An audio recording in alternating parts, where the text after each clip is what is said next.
आजचे अभिवचन 2 कोरिंथ याचा 5वा अध्याय आणि त्याचं 7वं वचन आम्हाला येण्याप्रमाणे सांगतं, आम्ही विश्वासाने चालतो, डोळ्यांनी दिसते त्याप्रमाणे चालत नाही.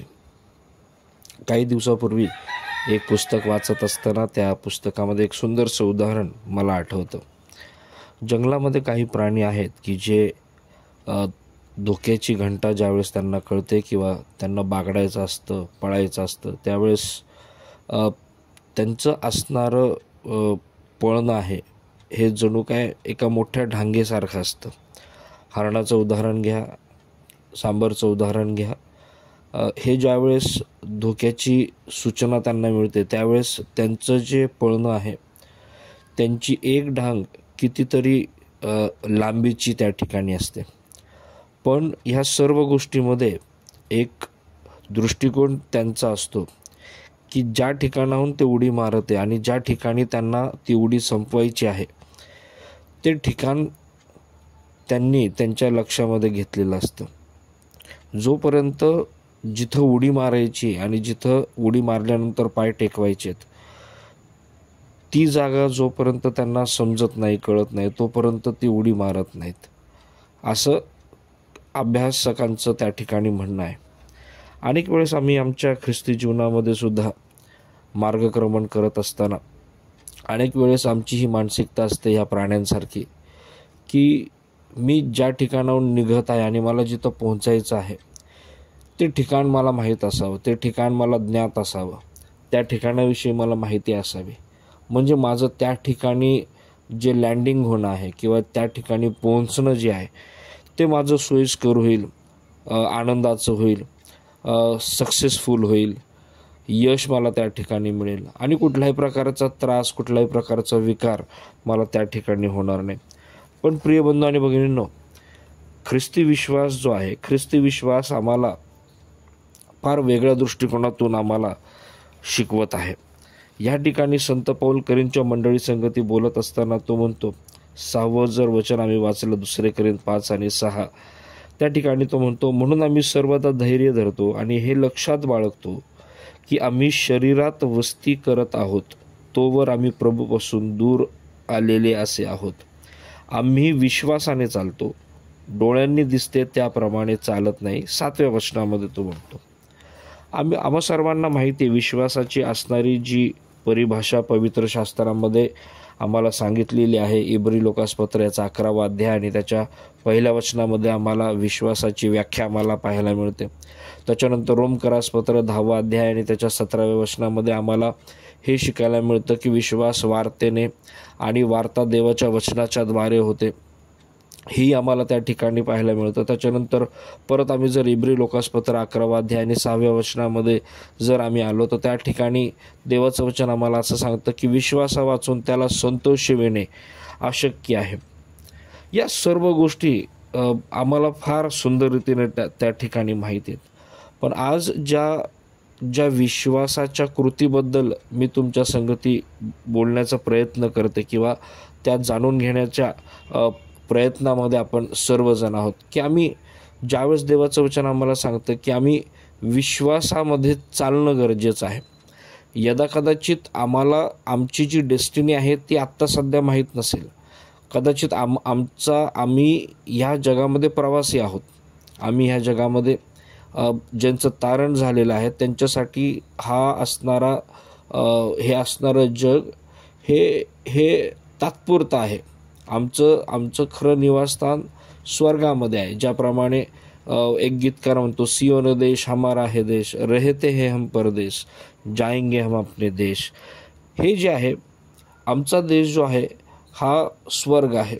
आम्ही इथं तात्पुरतं आहोत, आम्ही इथं तात्पुरते राहणारे आहोत. ज्यांचं तारण झालेलं आहे त्यांच्यासाठी ख्रिस्ताच्या संगती राहणं, ख्रिस्ताच्या समवेत राहणं हे केव्हाही महत्त्वाचं आहे. आणि म्हणून त्याच्यासाठी ज्या जगामध्ये आम्ही ह्या ठिकाणी राहत आहोत, ज्या पृथ्वीवर आम्ही राहत आहोत त्या ठिकाणी आम्हाला विश्वासानं चालणं त्या ठिकाणी गरजेचं आहे. आणि म्हणून विश्वासानं चालणं आमच्यासाठी महत्त्वाचं आहे. डोळ्यांनी आम्हाला दिसलं नाही तरी चालेल, पण आम्हाला विश्वासामध्ये मार्गक्रमण करणं गरजेचं आहे. मार्टिन लुथर किंग ज्युनियर जे आहेत, त्यांनी त्यांच्या एका वक्तव्यामध्ये असं म्हटलेलं आहे, faith is taking the first step even when you don't see the whole staircase. विश्वास हा जणू काय एका पावलासारखा आहे, एक पाऊल टाकण्यासारखा आहे. अशा वेळेस ज्यावेळेस तुम्हाला समोरचा जिना दिसत नाही. किती अद्भुत आहे प्रियांनो, की देवाचं वचनसुद्धा आम्हाला असंच सांगतं 2 कोरिंथ्याचा 5वा अध्याय आणि त्याच्या 7व्या वचनामध्ये, की आमचं जे चालणं आहे, आमच्या असणाऱ्या ज्या गोष्टी आहेत, त्या आम्ही विश्वासामध्ये त्या ठिकाणी मार्गक्रमण करणं गरजेचं आहे. डोळ्यांनी दिसते त्याप्रमाणे आम्ही चालत नाही, कारण आमचा संपूर्ण भरवसा हा प्रभूवर आहे. आमचा संपूर्ण हवाला जो आहे तो प्रभूवर आहे. आमची सर्व काळजी, आमची चिंता, आमचं असणारं पुढचं पाऊल पडल्यानंतर सांभाळण्याची असणारी मानसिकता ही माझ्यापेक्षा जास्त चांगली जर कोणाची आहे, माझ्यापेक्षा जर जास्त चांगली सिक्युअर कोणाची आहे, तर ती प्रभूची आहे. कारण मला जिथं पोहोचायचं आहे तिथं पोहोचवणारा माझा प्रभू आहे, माझा देव आहे. आणि म्हणून आम्ही अनेक वेळेस आमच्या भविष्याच्या चिंता करत बसतो.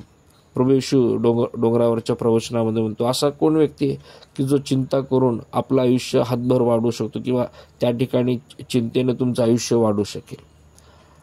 आणि म्हणून अनेक वेळेस आम्ही त्या चिंता करत राहतो, ज्या गोष्टींवर आम्हाला खूप सारे विचार करणं गरजेचं नसतं त्याच्यावर आम्ही विचार करत राहतो.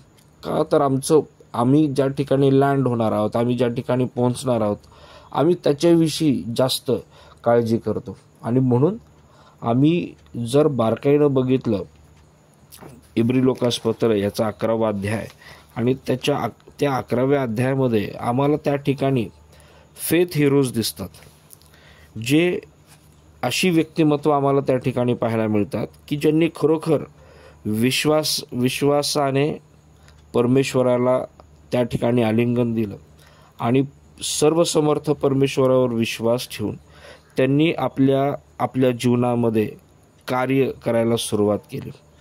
आणि म्हणून ज्यांनी त्या विश्वासाला कृतीमध्ये आणलं, न पाहता केवळ प्रभूवर विश्वास ठेवला, अशा मानसिकतेमध्ये ते पुढे चालत राहिले.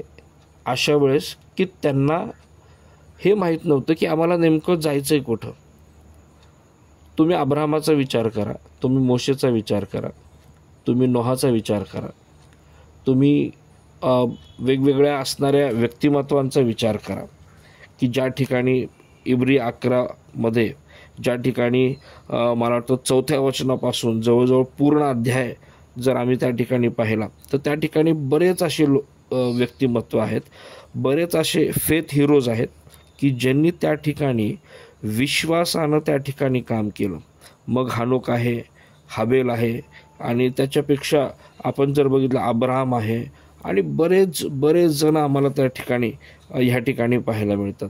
आणि म्हणून प्रिय बंधू आणि भगिनींनो, आमचा विश्वास हा मूविंग असला पाहिजे, आमचा विश्वास हा चल असला पाहिजे, आमचा विश्वास हा अचल नसावा. आमचा विश्वास, जो विश्वास आम्ही प्रभूवर ठेवलेला आहे, तो अशा प्रकारे आम्ही सेट करायला हवा की आम्ही चालत राहावं. कदाचित आम्हाला हे सध्याला कळणार नाही की आम्ही कुठे जात आहोत, पण मार्ग दाखवणारा तो आमचा प्रभू आहे. आणि म्हणून ज्यावेळेस आम्ही आमच्या सर्व गोष्टी ज्यावेळेस प्रभूच्या हवाली करतो, तुम्ही इस्रायलाचं उदाहरण घ्या. मोशेच्या लिडरशिपमध्ये ज्यावेळेस ते त्या असणाऱ्या दास्यातून बाहेर निघाले, प्रत्येक त्या इस्रायल राष्ट्राला कदाचित माहीत नव्हतं की आम्हाला नेमकं कुठं जायचं आहे, पण केवळ त्यांनी देवावर आणि देवाच्या त्या सेवकावर विश्वास ठेवला आणि ते त्या ठिकाणाहून निघाले.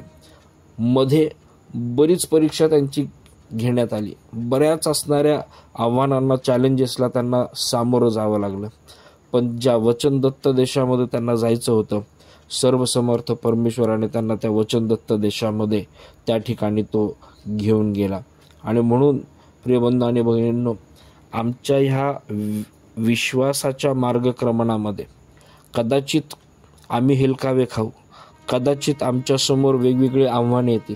कदाचित असं वाटेल की आमचा विश्वास जणू काय आता तुटलेला आहे. कदाचित आम्हाला असं वाटेल की नाही, आता आमच्या असणाऱ्या गोष्टी ह्याच ठिकाणी, ह्या पर्टिक्युलर टायमिंगला, ह्या ठिकाणी आता संपुष्टात येत आहे. आता इथून पुढं काही होणार नाही.